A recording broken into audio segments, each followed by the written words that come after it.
Hello, I'm Sarah Montague from The World at One. And I'm Evan Davies from the PM programme. Should we, as a country, be paying more tax? The UK is almost bang in the middle of OECD countries in terms of our tax burden. Denmark's at the top. It has one of the highest tax rates in the world. It's also consistently rated as one of the happiest countries in the world. Well, with the Chancellor trying to make her sums add up for the spending review the week after next, we thought it worth exploring the whole basis of the government's pre-election promise not to raise taxes. Time for me to figure out the arguments with Evan. Evan, let's start, I think, with the tax burden for the UK. Right. We are, we're sort of broadly in the middle of mid-level, yeah. We're slightly lower than some of our continental counterparts, slightly higher than the United States. So I think you should broadly think of tax as being about, plus or minus, 40% of our national income. Now, that's not that the government's just taking that. A lot of that is given back to people in child benefit or pensions or social security benefits. So a lot of that is churned around. But that is what we're taxed, 40%. And it's been quite difficult for governments to move that very far. And, you know, we've had governments who've come in and tried to get it down and it will go down. But I mean, it has been moved up quite a lot. Yeah, recently. it has. I mean, so I think the central thing to understand is at the moment, we have a government that delivers certain things to the population out of tax.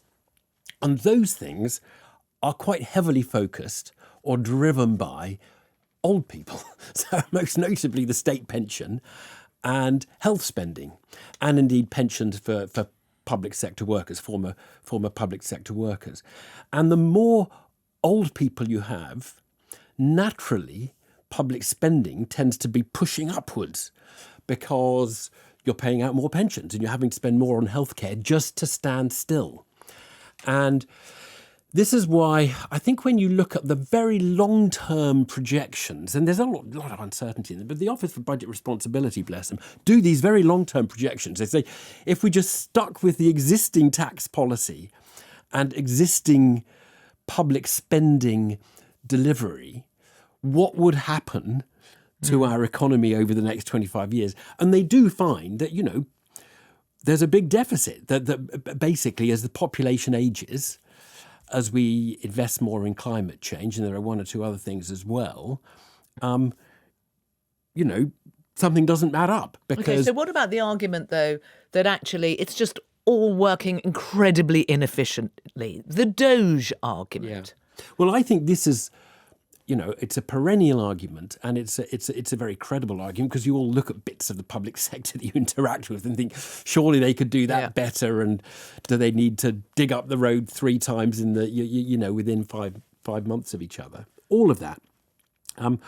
What I think is interesting is people have tried to make the public sector more efficient. We had the Gershon review in the 2000s, did a lot of work on that. The coalition did a lot of work on that. The Conservative government did a lot of work on trying to make things more efficient. And they did bear down on public spending and said we can make it more efficient. But I think most people looking at the Conservative government experiment in cutting public spending would say after 14 years we had worse public services, on longer waiting times in health. We had longer waiting times in the criminal justice system. We had prisons that were run by gangs. We had, you know, a lot has gone wrong in the public sector. So you might say, guys, you tried and actually you didn't work. And you mentioned Doge, Sarah. That experiment, you know, under Elon Musk officially comes to an end the day we sit and record this. I don't know, Doge, he went in thinking, I'm going to cut a couple of trillion, didn't remotely get, I mean, the official figure is a fraction of that, and everyone who probes that official figure says it's not really... Well, and of course it is what Reform are saying, that they have found excesses in local government that they can really, really hard. And, you know, good luck to anyone who can make the public sector more efficient, but really, really difficult. I mean, the White House apparently is saying that Doge will continue despite his departure. Yeah, no, there's more work to be done. Arguably it's the a middle longer of an term. experiment. And we've got AI coming and maybe that'll help. Yeah, I mean, one of the interesting things is that I mentioned Denmark. Denmark, which has, I think it's top of the league table for the tax burden, But it's when you look at disposable income, it's not that much below us. Because, and I guess the argument is, if you're having your childcare paid for, your university dues... So they're giving a lot back. They're giving a lot back to people. Well, you're not having to pay what you other nations will have to do. So by the time... Look, the general principle is what you want to take an absolutely representative member of the public and you want to say to that person, would you rather have an extra £10 a week in your pocket, or would you rather have an extra £10 a week spent on public services? And you'd want to be able to confront them with a realistic choice of what public service they'll get. Well, it's also surely the trust as to whether it can be delivered in a sensible way. So we've got ourselves, to some extent, stuck in a rather facile conversation about tax and public spending, in which the demanding members of the public, rather than saying, do I want less money for myself and more on public services, they rather say, I want more public services, but I don't want to pay extra tax. Or they say, I want someone else to pay more tax, but not me, which is fair enough, but a bit of a cheat. But in a way, doesn't it go to something separate, which is in Denmark, the levels of trust are incredibly high because they trust that the services are going to be delivered well. If you might think, I wouldn't mind spending more on public services if they were going to be good. I think that is the kind of doom loop we're in, is that there are low levels of trust in what you get for your money. So people don't want to pay more for the public services. And then you get worse public services, which leads you into worse levels of trust in public services. Now, so to go back to what you were setting at the outset, what I think is called demographic wintering, this idea of this time bomb. Yeah. Does that mean it's only heading in one direction anyway? Well, it means we have a challenge. And then there are some other things that are going on in our economy. I mean, this is difficult stuff. But broadly speaking, one really important finding is that as people get more affluent over the decades, people think, I want more healthcare.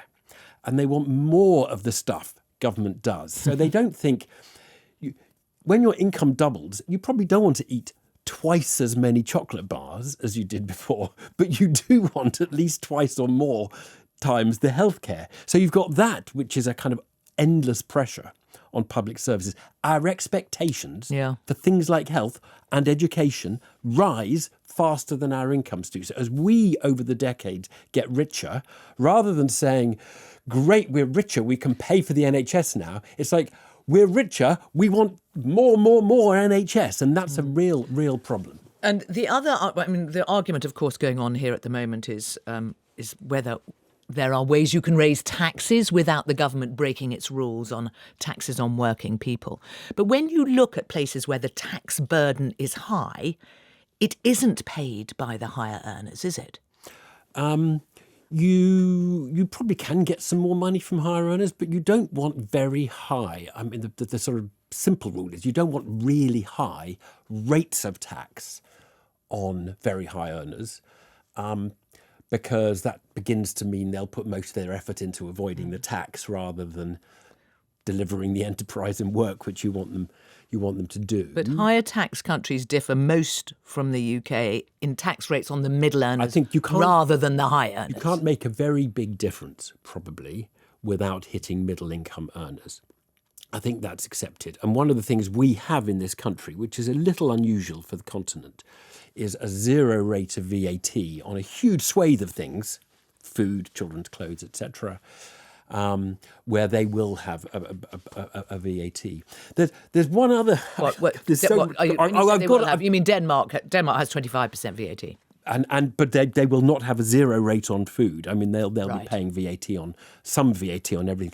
There's a couple of other things. I mean, it's just so interesting, this area, the kind of long-term challenges. And the other thing is, we are moving, theoretically, to electric vehicles. By new cars will be electric. This is not an immaterial fact.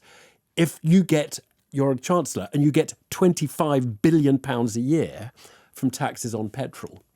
And indeed, this is an absolutely huge hole that is looming our way into public service, into the public finances.